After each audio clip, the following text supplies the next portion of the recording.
Seja muito bem-vindo, eu sou Luciano S. e esse é o canal Casos Sobrenaturais Reais. Não deixe de fazer a sua inscrição e ativar o sininho para não perder os próximos vídeos e escreva nos comentários de que cidade você está nos assistindo. Desde já, o nosso muito obrigado.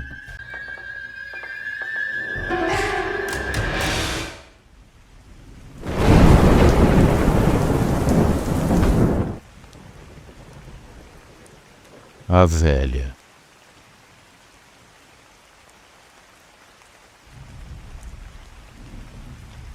Boa noite, Luciano, e a todos do canal. Eu sou a Ivone, do Rio de Janeiro. Eu fiquei muito feliz quando eu escutei um relato meu na sua voz. Como eu disse que enviaria mais relatos conforme fosse lembrando, aqui vai mais um.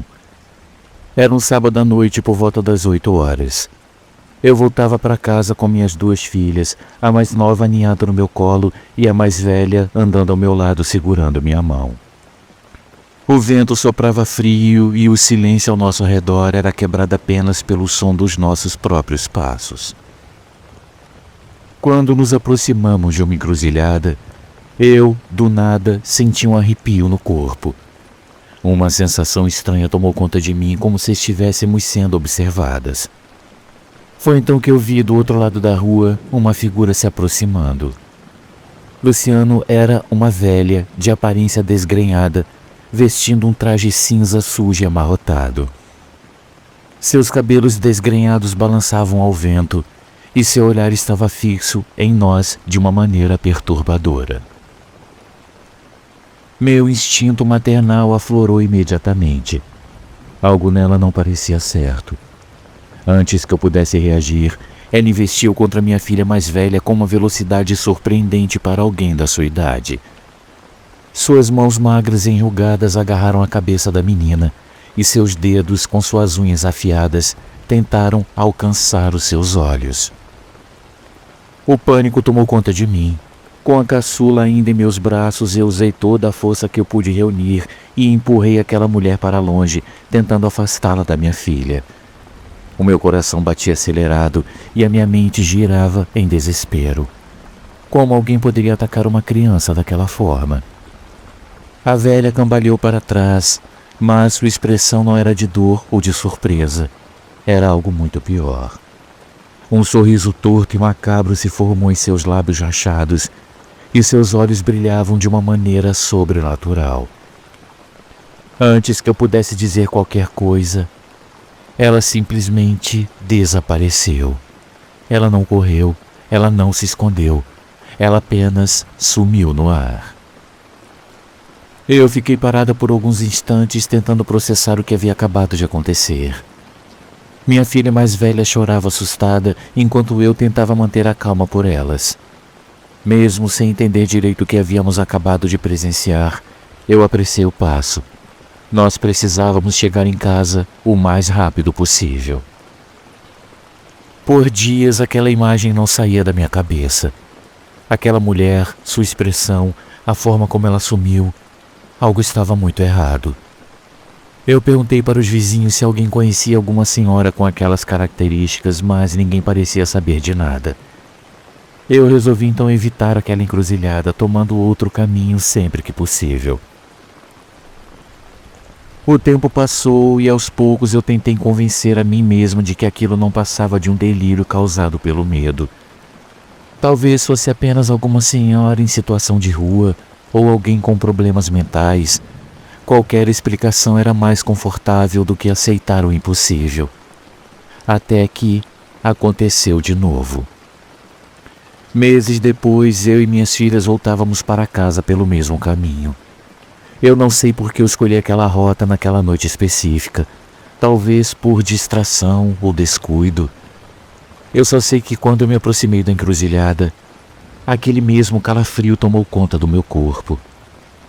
Imediatamente eu percebi que algo estava errado. O ar parecia mais pesado, mais frio, e o silêncio ao nosso redor era absoluto. E foi então que eu a vi de novo. A mesma velha com as mesmas roupas e o mesmo olhar fixo e intenso.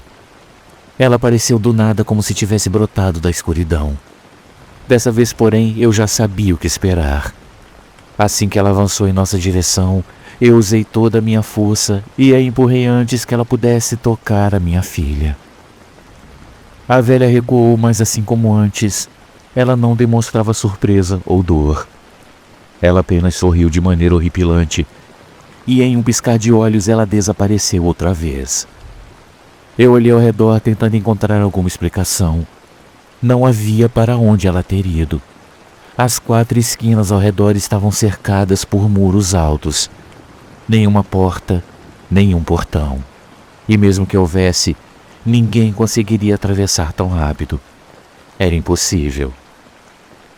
Nós corremos para casa e naquela noite eu mal consegui dormir. Alguma coisa estava me perseguindo, algo que desafiava toda a lógica e compreensão. Quem era aquela velha? E o que ela queria com a minha filha? Eu não sabia, mas eu tinha certeza de que aquilo não era humano. Desde então eu nunca mais passei por aquela encruzilhada. Eu evitava aquele lugar a qualquer custo, mudando minha rota mesmo que isso significasse dar uma volta enorme. Algumas pessoas podem dizer que foi apenas um encontro com alguém perturbado, um acaso infeliz.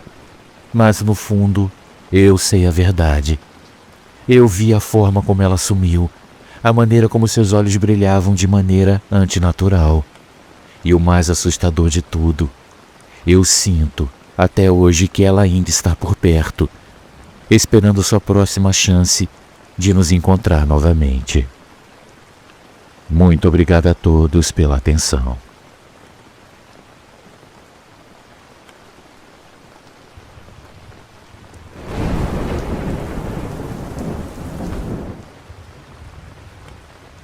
Uma visita de cura.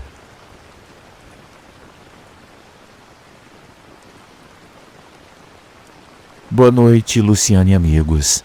Meu nome é Lilian e eu sou de Aracaju, Sergipe. Meu pai infelizmente já descansa, mas me deixou ricas lembranças de histórias e relatos paranormais.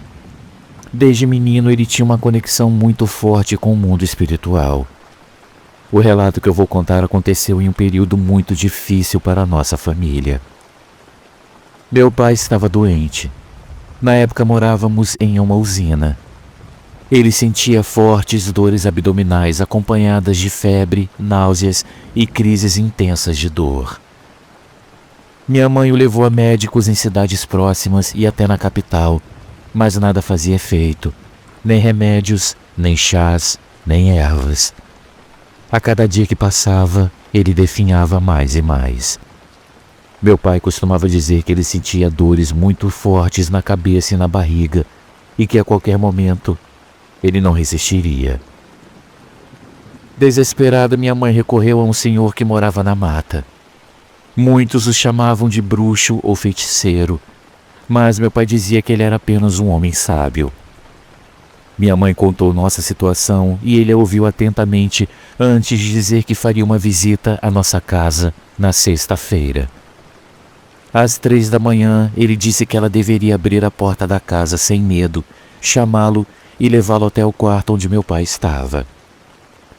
Minha mãe pediu urgência, mas o homem apenas sorriu e respondeu que havia um tempo certo para tudo.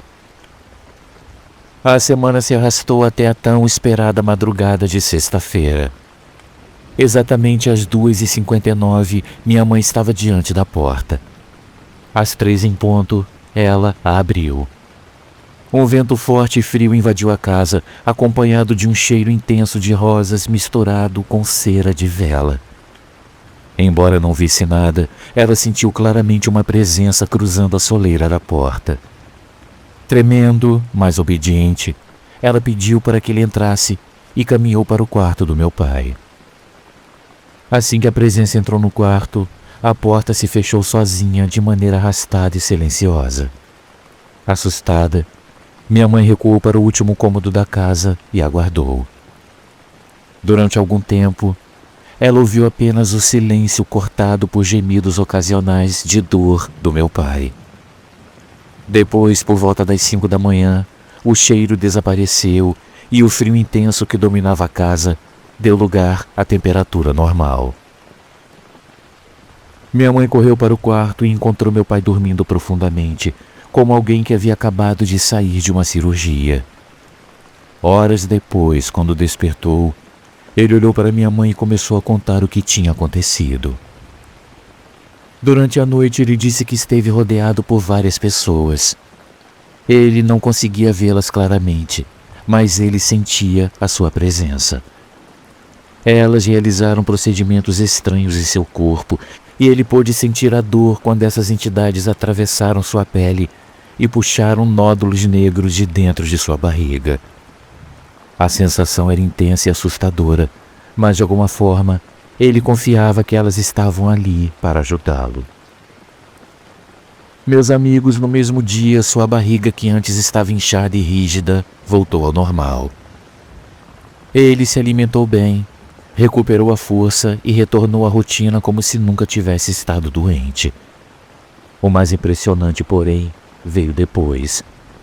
Nos locais onde as entidades haviam retirado os nódulos, pequenas cicatrizes surgiram, como se ele tivesse passado por uma cirurgia real. Luciano, minha mãe evita falar sobre essa noite até hoje, talvez por medo ou respeito ao desconhecido. Mas eu nunca duvidei do que ela e meu pai viveram. A cada relato que eu ouço sobre o mundo espiritual, eu tenho ainda mais certeza de que há mistérios que nunca compreenderemos completamente. Meses depois desse acontecimento, meu pai começou a relatar alguns sonhos estranhos.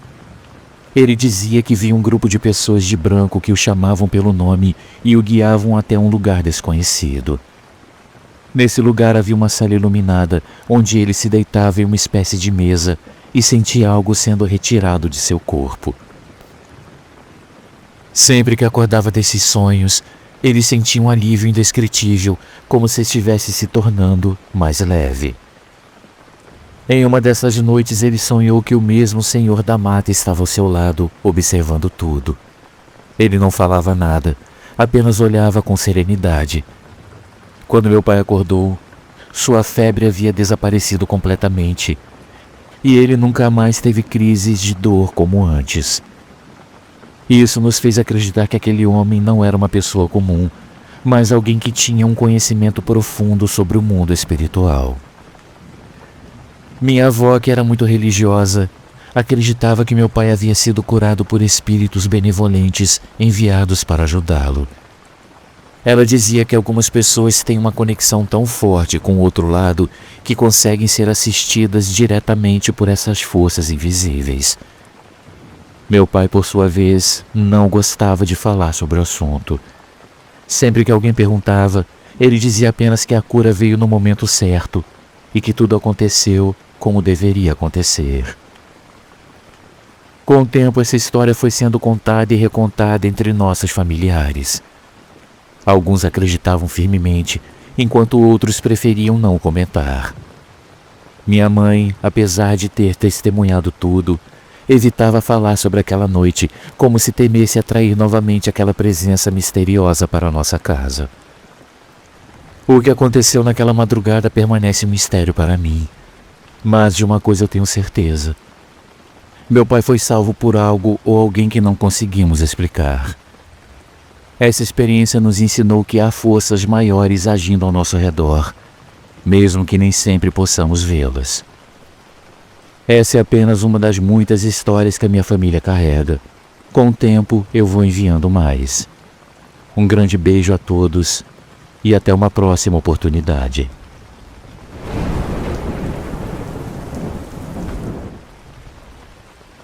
Meu tio sabia que a sua hora havia chegado.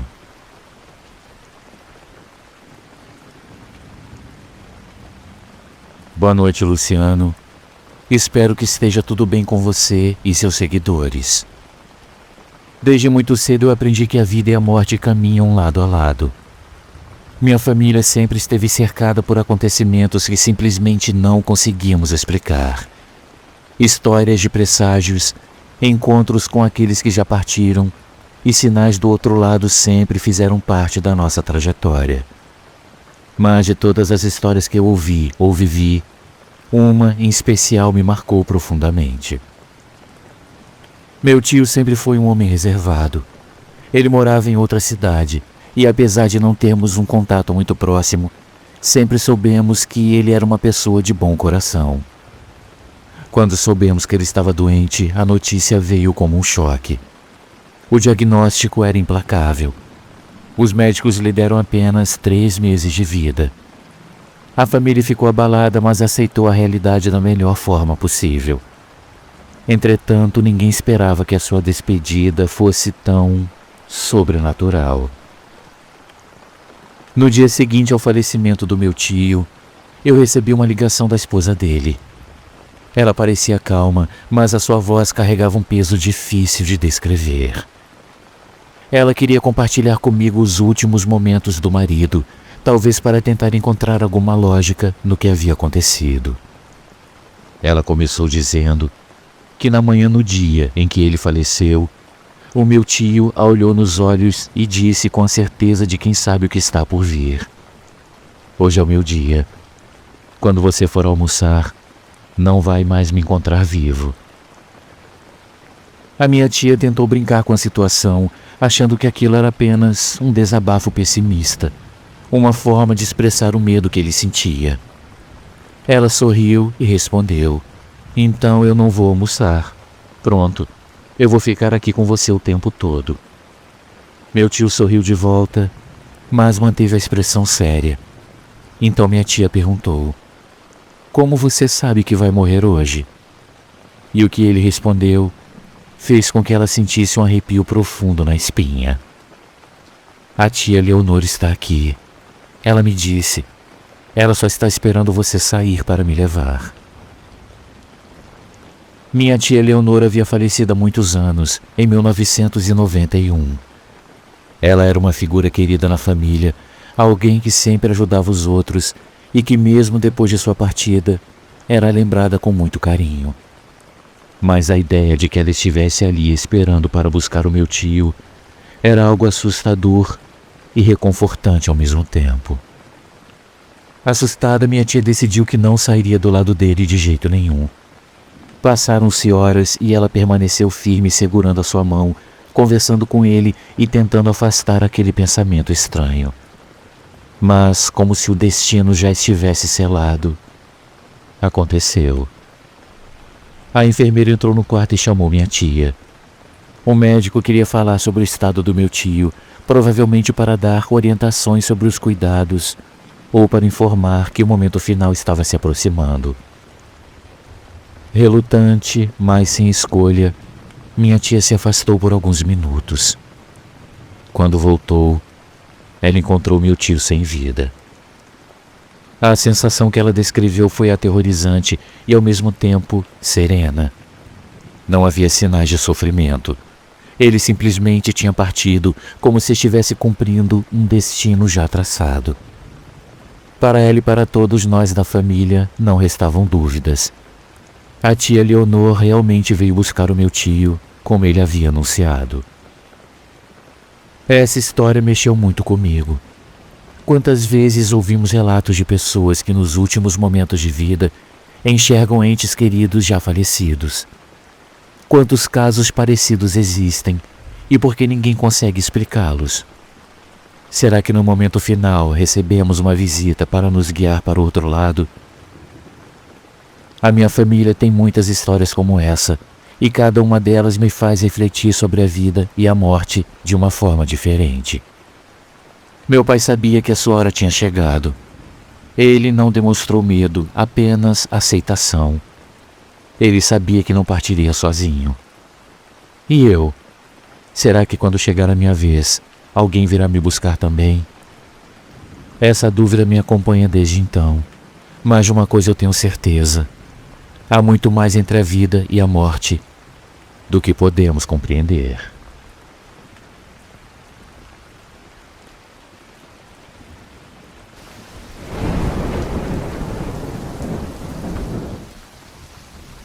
Amigos, uma pequena pausa no nosso vídeo, apenas para lembrar que o nosso canal é um canal independente e que para continuar existindo nós precisamos muito do seu apoio. Existem muitas formas de você ajudar o canal. Uma delas é contribuindo com qualquer quantia utilizando a chave Pix que está aparecendo na sua tela. Outra é se tornando membro contribuindo com apenas R$ 7,99 por mês clicando no link Seja Membro. Você também pode nos ajudar sempre curtindo, comentando e compartilhando nossos vídeos, pois dessa forma a plataforma vai ampliar o alcance do nosso canal e ele será cada dia mais conhecido. Desde já, a gente agradece e agora vamos continuar com o vídeo.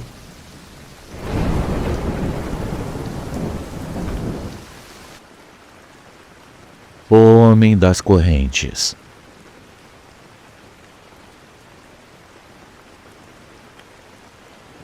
Boa noite, Luciano e ouvintes desse maravilhoso canal. Meu nome é Vânia, eu sou de Manaus, no Amazonas, mas eu moro no Rio de Janeiro. O que eu vou contar aconteceu em uma noite abafada quando eu ainda morava em Manaus, na década de 80. O ar pesado do calor parecia grudar na pele de quem se aventurava pelas ruas mal iluminadas do bairro. Meu irmão, o Carlos, tinha o costume de levar a nossa cachorrinha, Bebel, para o último passeio antes de dormir. Naquela noite, por volta das 9 horas, ele pegou a coleira, chamou a cachorrinha e saiu pela rua que ficava atrás da nossa casa. O lugar já não era muito movimentado, mas aquela noite parecia ainda mais silencioso. Algumas lâmpadas dos postes estavam queimadas, criando sombras longas e trechos mergulhados na escuridão. Enquanto caminhavam calmamente, a Bebel farejava o chão e se distraía como de costume. Mas de repente, ela parou, esticou as patas para trás e começou a grunhir baixo, puxando a coleira com toda a força. O comportamento dela fez o Carlos franzir a testa. Ele olhou em volta, mas não viu nada. Foi quando ele ouviu um som estranho, um arrastar de metal contra o chão, como se alguém estivesse puxando algo pesado. Curioso e ao mesmo tempo apreensivo, ele se virou para trás. Foi nesse instante que ele viu uma coisa que o marcou para sempre. A poucos metros de distância, um homem enorme de pele negra, com as roupas rasgadas e sujas, caminhava em sua direção. Seus olhos pareciam mais escuros do que o normal, fundos, como se não houvesse vida neles. Mas o pior era o que estava em seus pés, correntes. Ele as arrastava, produzindo aquele som aterrador que ecoava pela rua vazia. Meu irmão sentiu um frio percorrer sua espinha. Seu coração disparou e a respiração ficou pesada. Ele tentou se convencer de que era alguém em situação de rua ou alguém que apenas passava por ali. Mas alguma coisa estava errada. Aquele homem não parecia real. Ele não fazia barulho ao pisar no chão. Apenas as correntes se arrastavam. E o pior, seu olhar estava fixo nele. A cachorrinha latiu alto e, num impulso, conseguiu se soltar da coleira, disparando na direção de casa. O desespero tomou conta do meu irmão. Ele tentou correr, mas sentiu as pernas travarem por um instante. Foi apenas quando o homem acelerou o passo, ainda sem fazer ruído algum, que o Carlos conseguiu se mexer. Ele correu como nunca havia corrido antes. Os poucos metros que o separavam do portão de casa pareceram quilômetros. Ele podia sentir algo se aproximando mesmo sem ouvir passos. Seu corpo inteiro tremia e o suor escorria pelo rosto. Quando finalmente ele dobrou a esquina e viu o portão, ele também viu a Bebel, que já tinha pulado para dentro, algo que ela nunca havia feito antes. Ele então nem pensou duas vezes. Com um salto, ele empurrou o portão e se jogou para dentro de casa, batendo a porta atrás de si. O seu peito arfava e ele quase não conseguia respirar. Seu corpo estava tomado pelo medo. Minha mãe veio correndo da cozinha assustada com o barulho e encontrou Carlos pálido encostado na porta e a Bebel encolhida em um canto, tremendo tanto que parecia que ia desmaiar. Sem conseguir explicar direito o que havia acontecido, meu irmão apenas apontou para a rua. A minha mãe, tentando entender, foi até a janela e espiou lá fora. Não havia nada. A rua estava vazia, silenciosa como antes. O meu irmão Carlos passou a noite em claro, sentindo ainda o coração acelerado. Ele não quis mais sair à noite sozinho depois daquele dia. Algumas semanas depois, meu pai comentou algo que fez o sangue de todos gelar. Ele disse que muitos anos antes, naquela mesma rua, um homem havia sido morto por um grupo de policiais. Ele era inocente, mas foi acusado de um crime que não havia cometido. Para sua humilhação final, ele foi algemado e arrastado pela rua antes de ser executado. Moradores mais antigos diziam que seu espírito vagava por ali e que nunca tinha encontrado a paz. Depois desse relato, entendemos que o que meu irmão viu naquela noite não era um homem comum. Talvez fosse a alma daquele homem injustiçado, condenado a vagar pela rua onde a sua vida foi cruelmente interrompida. E desde então, sempre que andamos por ali à noite, nós juramos ouvir o som de correntes se arrastando na escuridão. Meu amigo Luciano, esse foi o meu relato. Muito obrigado a todos pela atenção e tenham todos uma ótima noite.